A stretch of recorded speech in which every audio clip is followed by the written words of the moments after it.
Mesdames et messieurs, bonsoir. Il a pris de la boue pour en faire de l'or, parlons comme Charles Baudelaire, parlons également comme l'auteur que nous recevons aujourd'hui. Sa passion pour les mots est débordante. Il y est parce que la poésie existe, parce que l'écriture existe. Il marche, il vole, il parle poésie, alors il entend forcément le souffle du mot. Souffle, c'est le titre de son recueil de poèmes et nous l'accueillons aujourd'hui dans votre émission Belle Ligne. Mata Diop, bonsoir. Bonsoir, Papa Alune. Nous nous arrêtons sur le titre de ce recueil de poèmes Souffle. Vous le mettez au pluriel, mais ce qui est intéressant, c'est que vous dites dans votre premier poème qui s'appelle Cogito, la poésie me donne toutes les réponses. Acquérez-vous un pouvoir divin à travers les mots? Merci pour l'invitation. C'est vrai, il est au pluriel, le titre est au pluriel, parce que l'âme est un souffle. Souffle, c'est la vie, c'est l'inspiration, c'est l'espoir, c'est la renaissance. Donc, je crois que chaque ouvrage a un souffle. Donc, quand on lit ou quand on écrit, voilà, le livre, chaque ouvrage a un souffle. C'est vrai que le premier poème de l'ouvrage, Oui. Cogito, appelle à penser à une réflexion sur la vie, sur le sens de la vie. Donc, et je crois que la poésie, pour moi, est un art de vivre. Et je pense qu'on vivrait moins bien sans art. Mais vous réfléchissez sur la vie en ayant une certaine hauteur. On dirait que vous avez un pouvoir divin. Paul Valéry disait que le premier vers est un vers de Dieu. Et les seconds vers, le reste du poème, c'est l'artiste qui les façonne, qui cherche les mots. Donc la poésie, elle est divine. C'est un don qu'on donne à une personne, à un poète. Voilà, ça relève du divin. Le vers est Dieu. Le premier vers est Dieu. Moi, je dis que le premier vers est Dieu. Et même le verbe est Dieu, comme disait Hugo. Comme disait Hugo, le premier verbe est Dieu. Oui. Donc, je me dis que le premier vers est divin. Donc, comme disait Valérie, les seconds vers, le dernier vers, c'est-à-dire la chute, est pour le poète. En tout cas, votre poésie est céleste. Pourquoi ce goût de cette élévation, de cette surélévation? Bon, je cherche les mots partout. Je cherche les mots partout. Donc, je ne me limite pas dans un endroit circonscrit. Non, je m'élève. C'est une surélévation de l'esprit plutôt. Parce qu'il y a un poème dans l'ouvrage qui est intitulé Surélévation, donc, où j'ai mis les 4 éléments. Donc, ça montre qu'il y a une élévation de l'esprit. Et dans ce poème, vous l'aviez dit tout à l'heure, qui s'appelle Surélévation, vous montez jusqu'à toucher le ciel à travers la poésie, vous entamez un peu une méditation, vous dites, il ne suffit point de s'élever, il faut toucher les nuages ténébreux, prendre son pinceau, nettoyer le ciel comme le temps brumeux. Vous êtes au-dessus des âmes, même si vous réfléchissez pour elles. Excusez-moi. Non, pas au-dessus des âmes. Donc, j'essaie de me dépasser, de voir ce que les autres n'ont pas vu. Donc, à travers la poésie. Parce que, je l'ai dit dans le premier poème, Cogito, c'est un art de vivre. Oui. Donc, tout art de vivre, donc il faut connaître le milieu, essayer de se dépasser. Donc, c'est ce que j'ai voulu montrer au lecteur qu'il y a cet esprit de dépassement. Voilà. C'est un esprit de dépassement, mais également un esprit de renaissance. Il ne suffit point de te calciner, il te faut renaître de ta poussière, tel un souffle qui fume. Il y a de l'espoir, il y a la renaissance. Renaissance de ces cendres, vous appelez le lecteur un peu à se surpasser, à se dépasser, à franchir ses limites, ne pas avoir de limites. Absolument, absolument. Il faut se dépasser parce que on ne peut pas être poète et se limiter des choses de la vie. Il faut connaître, il faut essayer de voir plus loin. Donc, et cet esprit de dépassement, c'est me projeter vers l'avenir. Donc, la surélévation, c'est cette idée-là, cette optique d'idée-là. Voilà. Et pourquoi le poète veut-il se surélever? Est-ce qu'il s'ennuie avec les réalités sociales? Pourquoi il y a ce désir-là d'être au-dessus des âmes, d'être ailleurs, de créer un endroit où il peut être en complicité avec sa poésie, avec les mots? Quand on est poète, quand on est écrivain ou artiste, donc il y a le rêve. Donc, chacun a son rêve, chacun a ses idées qui ne sont pas les mêmes par rapport aux autres. Moi, je me dis, je m'intéresse à mon vécu. Oui. Ouais. Mais quand il s'agit de s'évader, quand il s'agit de s'élever, je n'hésiterai pas à le faire. Ouais. De l'air, le poète descend sur terre et même sans terre. Je m'enterre, c'est le titre de votre poème, mais une poésie lugubre, Makhtar Diop. Pourquoi? Apparemment, tout le recueil est sombre et lugubre. Oui. Et c'est le recueil voilà, qui est... ce sont mes émotions que j'ai voulu partager avec les lecteurs. Et le texte « Je m'enterre », c'est une renaissance. J'ai voulu tuer mon moi pour renaître, pour faire renaître l'artiste. Voilà.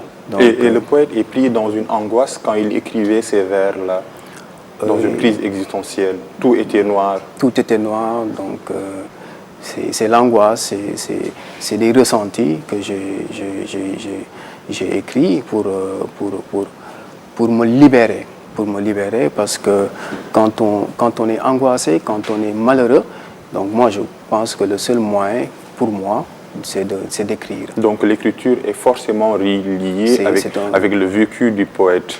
Absolument. Vous écrivez ce que vous vivez. J'écris ce que je vis, ce que les autres vivent aussi. Donc je ne suis pas indifférent à ce que les autres vivent. Donc je m'intéresse à moi et aux autres.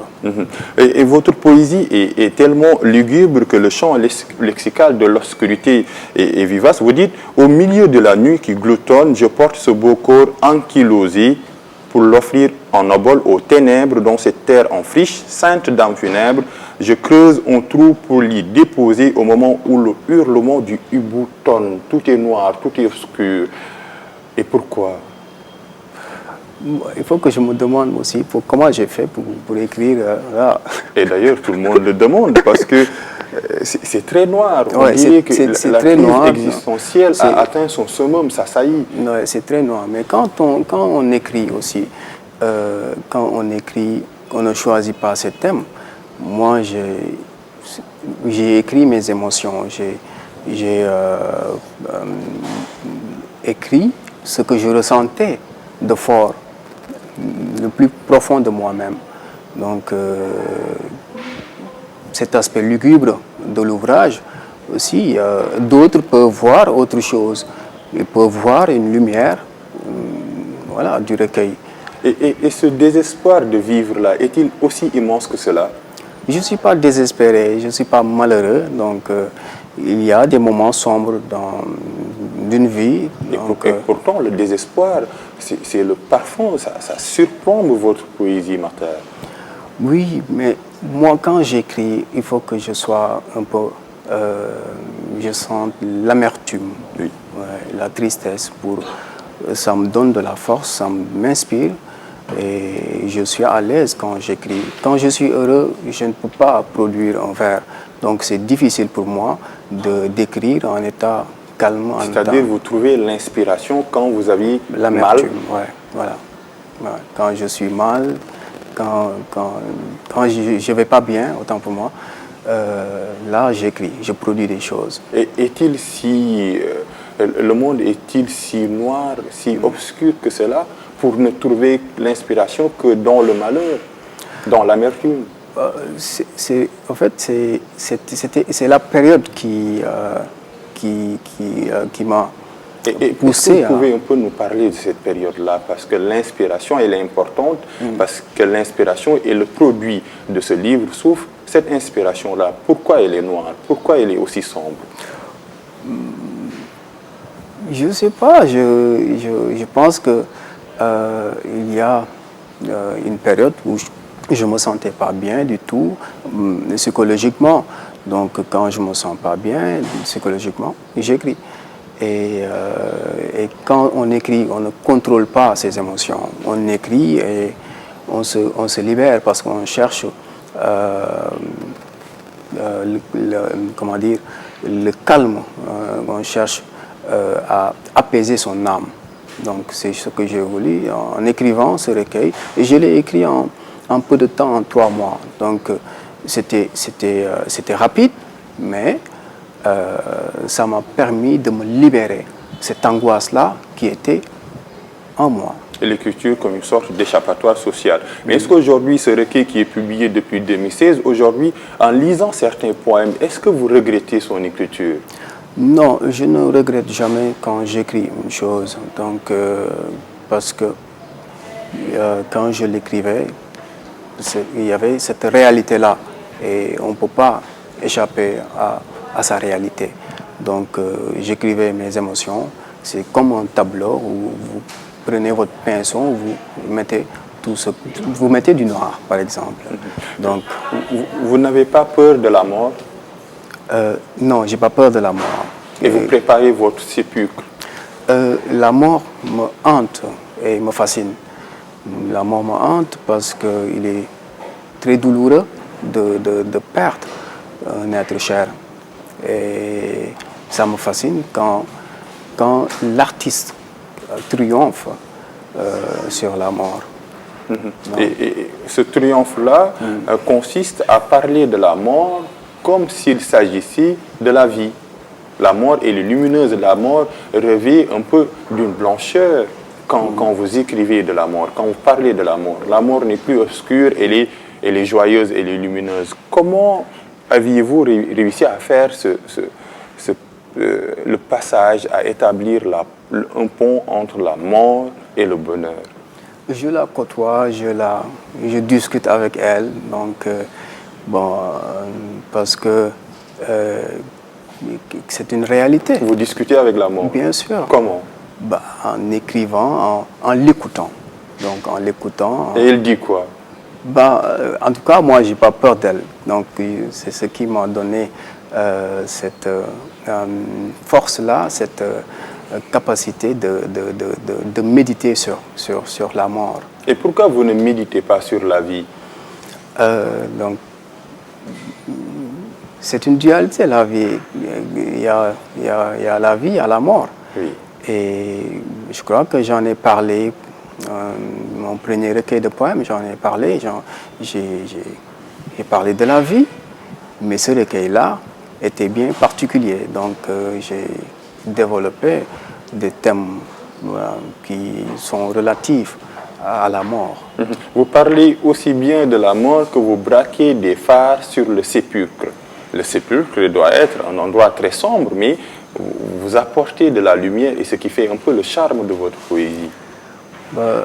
Je parle du sépulcre parce que c'est une image qui reflète la mort.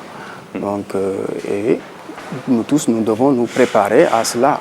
Voilà. Sépulcre, me voilà bientôt à l'entrante de la mort, squelette je finirai car aliment des vers. Je n'y peux rien, papa Aline.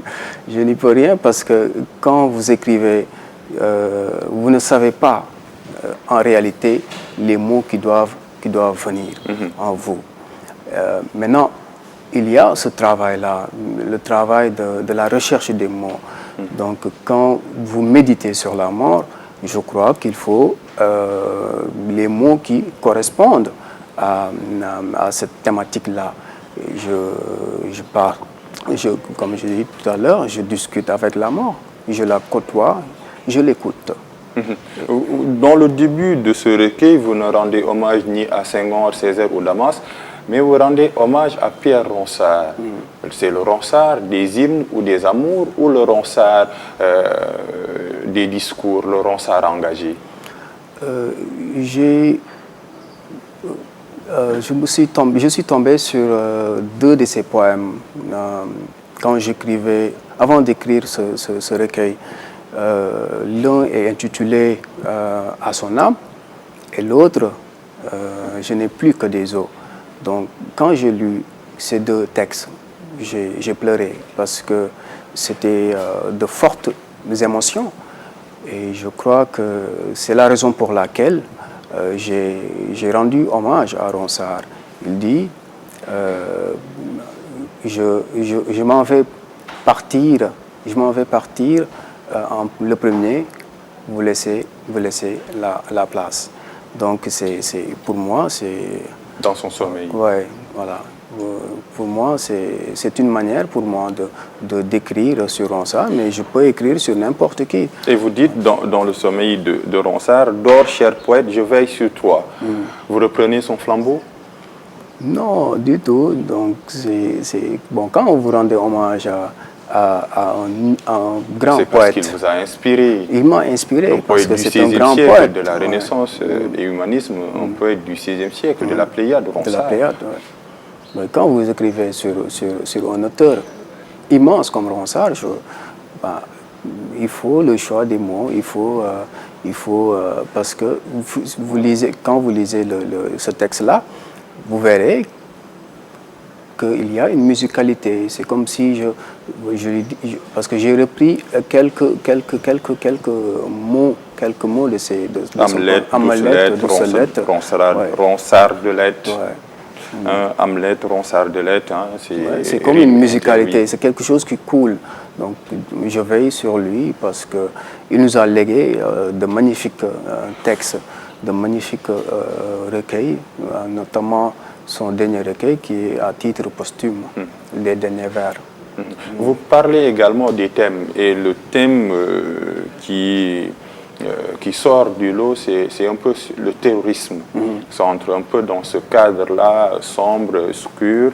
Mais vous parlez du terrorisme en utilisant un peu un symbolisme animalier dans votre poème Terreur 2. Pourquoi la fable? C'est mieux d'instruire les hommes en prenant un peu l'exemple sur les animaux? Bon, c'est un prétexte pour moi de montrer cette bêtise humaine. Parce que même les animaux, je crois qu'ils peuvent faire la différence. Donc, parce que c'est deux animaux qui se battaient. Le rossignol et l'aigle. L'aigle. Donc, quand ils ont vu la colombe, ils ont arrêté de se battre parce qu'ils avaient vu plus pire, voilà, que leur vengeance. Donc c'est un prétexte pour montrer qu'on a un monde bouleversé, un monde devenu méconnaissable. Voilà. Et ce monde-là, vous dites dans ce poème que les humains sont maintenant plus pires que les animaux.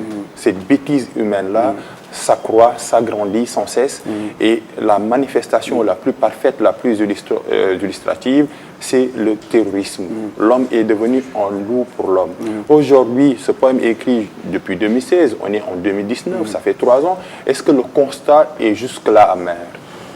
Papa Aline, moi j'ai peur de ce monde parce que c'est un monde que je ne comprends plus. Parce que moi je pense que quand on vit, on doit s'aimer, on doit être en harmonie. Mais ce qu'on voit aujourd'hui, c'est un monde de moins en moins humain. C'est un monde... L'homme a perdu son humanité? Absolument, depuis longtemps. Au profit de moi, quoi? J'ai peur de ce siècle-là. Honnêtement, j'ai peur. Je ne me vois pas voilà, comme quelqu'un qui voilà, je ne comprends plus ce monde. Et comment le poète se situe-t-il dans ce monde-là? Il a peur de ce monde. Comment il se situe et comment il en parle? J'en parle avec amertume. J'en parle en dénonçant parce que certains événements qui sont douloureux pour l'être humain, pour les hommes, il faut quelqu'un qui en parle avec violence dans l'écriture pour montrer qu'il faut que ça cesse. Et cette violence-là se ressent à travers la chute de votre poème Terreur 2. Et vous parlez, il remplace les animaux, vous dites, ils avaient compris alors que la cruauté appartenait à une autre tribune. Ouais. Et cette autre tribune-là, c'est celle de l'humanité. C'est celle de l'humanité, des hommes. Et elle devient de plus en plus grandissante. Absolument. Au monde où les identités sont devenues un peu des critères de distinction entre les hommes. On se méfie, hein, on se méfie. Partout on se méfie. Et la terreur, on dirait que elle est présente. Elle est présente. Quand vous marchez, vous avez peur. Donc, normalement, en toute logique, vous devez vous sentir bien quand vous marchez. Mais tel n'est pas le cas. Et pourtant, Senghor parlait d'un village planétaire. On est dans l'ère de la mondialisation. Pourquoi il y a des forteresses à l'intérieur des États, à l'intérieur des hommes? La diversité devait être une richesse, mais pas un crime, Makhtar. C'est vrai que c'est un village, le monde est un village planétaire. Donc, il ne devrait pas avoir cette barrière-là d'identité. Mais malheureusement, pour nous tous, nous avons vécu que ça n'améliore pas. C'est quelque chose qui est là. Parlons un peu de la forme des poèmes de ce recueil qui s'appelle Souffle. Vous avez une rigueur esthétique, vous cherchez les rimes, vous recherchez les images. Êtes-vous un classique? J'adore lire les classiques, j'adore lire les symbolistes. Ils m'inspirent parce que si vous voulez écrire, vous dépasser, il faut avoir une culture littéraire assez fournie. Et moi, j'adore lire les classiques. Pour ce qui est du style, je suis quelqu'un de très rigoureux dans l'écriture. On me dit souvent que je suis très sérieux quand j'écris. Et ça se ressent, ça se voit dans l'ouvrage, parce que la recherche des mots, elle n'est pas facile. Moi, j'aime quand je retravaille un texte. Donc, je sens que je suis en train de faire des choses qui vont me dépasser. Donc, je peux prendre un texte et le réécrire autant de fois. Ça, Et pourtant, ce recueil de poèmes, vous l'aviez dit tout à l'heure, vous l'aviez écrit en 3 mois. En 3 mois, parce que j'ai écrit mes sentiments. Le travail sur le texte pour écrire un poème en 3 mois, c'est-à-dire que vous travaillez jours et nuits pour écrire ce recueil-là. Absolument.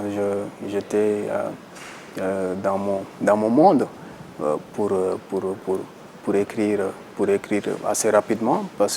Mais moi, quand je termine un recueil, j'ai déjà des bribes, des morceaux des idées.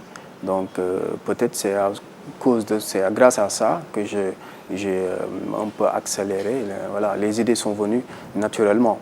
Votre monde, c'est également la ville de Saint-Louis. Pourquoi Saint-Louis inspire? C'est une ville assez arrosée, une ville où il y a la mer, le fleuve. Et c'est une ville qui m'inspire, c'est ma ville et j'adore parler Saint-Louis. Voilà, les gens savent que j'aime. N'est-ce pas un chauvinisme aveugle? Non du tout, j'adore ma ville et c'est une ville qui inspire beaucoup.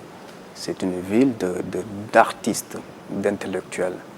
Et aujourd'hui, vous évoluez dans la capitale sénégalaise, vous n'êtes plus dans l'ancienne capitale sénégalaise, donc forcément, est-ce que le spleen ne vous habite-t-il pas? Il m'habite parce que Dakar, la capitale, c'est très difficile de décrire parce que les conditions ne sont pas là pour écrire. Parce que, comme je l'ai dit, Saint-Louis, c'est une ville assez arrosée. Il y a l'environnement, la nature. Mais Dakar, je peine véritablement à écrire parce que je ne suis pas dans mon environnement. Matar, merci de parler avec nous, d'échanger avec nous de ce livre-là, Souffle.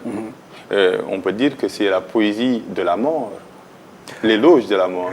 Non, il y a un espoir. Dans l'envol. Dans l'envol. Qui clôt même le recueil de poèmes. C'est un poème d'espoir. Je crois qu'on ne peut pas écrire que du noir. Donc il faut un signe d'espoir. Donc j'ai voulu chercher dans l'obscurité la lumière. Donc je crois que grâce à l'envol, j'ai montré un signe d'espoir. Et c'est ce signe d'espoir qui clôt l'émission Belle Ligne. Aujourd'hui, nous recevions le poète, l'auteur, l'éloge, celui qui a fait l'éloge de la mort, en l'occurrence, Matar Diop. Merci, chers téléspectateurs d'ITV, d'avoir suivi cette émission.